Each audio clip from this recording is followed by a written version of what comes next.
So this video is on the Elna SU, or the Elna Lotus, the Air Electronics. They're all pretty similar. So one thing to remember with these machines, it's really important that you only turn the hand wheel in the sewing direction, the direction that the machine moves when the motor is turning it. If you turn the machine backward, you're probably going to get a lot of thread that's wrapped around the bobbin case, and you're going to have to pick all that out and make sure it's all out of there. Another thing that's really important to consider is this take-up lever. As the sewing machine sews, this take-up lever goes up and down. It goes down and back up. You should always thread the machine when you're threading it with it up in the up position. You should also start and stop your seams with that in the up position. You can start it in the down position if you need to get the needle down, but it's really important that you start and stop your seams, particularly with this in the top position. So it goes down, and as it pulls up, it pulls the loop of thread from below, gets to the top, and then goes back down again. So stop it right there when you're threading and winding a bobbin. So down to the main part of this video is when you're loading your bobbin. I'm going to go ahead and pull the bobbin out with the bobbin extractor. So when you put the bobbin in this machine, it's really important that, first of all, that you wind the bobbin on the top with the holes facing up, and only use an Elna bobbin. Don't try to use something else. So with the holes facing up, wind the bobbin, and then load the bobbin with the holes facing up as well. So what you have to do is you have to hold the thread with either like this in your right hand or between your thumb and finger, and have your index finger ready. So I'm going to drop the bobbin in first.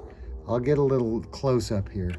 I'm going to drop the bobbin in and then pull the thread so it goes to the left, and it has to hook into a little hook that's right here. There's a little slot in the bobbin case. It has to go in that slot, come around, and hook on this spot. And there's an audible click that has to happen. So once you pull your bobbin thread and it's over here, hold the bobbin down with your finger and keep it from turning. And then with your right hand, hold the thread fairly tight with your thumb and forefinger, or your thumb and middle finger. And then with your index finger, you have to hold the bobbin thread. So as you can see, the thread is gonna hook into that slot in the back and then push down, and you hear a little click. And then it's clicked into place and it won't pop out. And then you can put it toward the middle and flip the cover down. So one more time, it's really important that you get that click. So I'm going to holes up, drop it in. The thread comes on the left side, and as it comes around, I'm going to hold it down.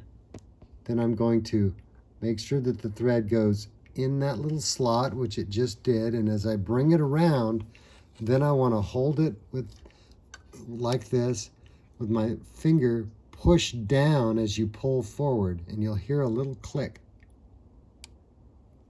And it clicked into place.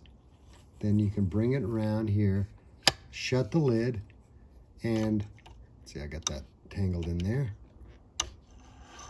And then hold on to your needle thread, and by turning the wheel in the sewing direction, one full rotation, and as the take-up lever gets to the very top, when it's there, then you should have the bobbin thread pulled up. You can pull them together, and it's ready to sew.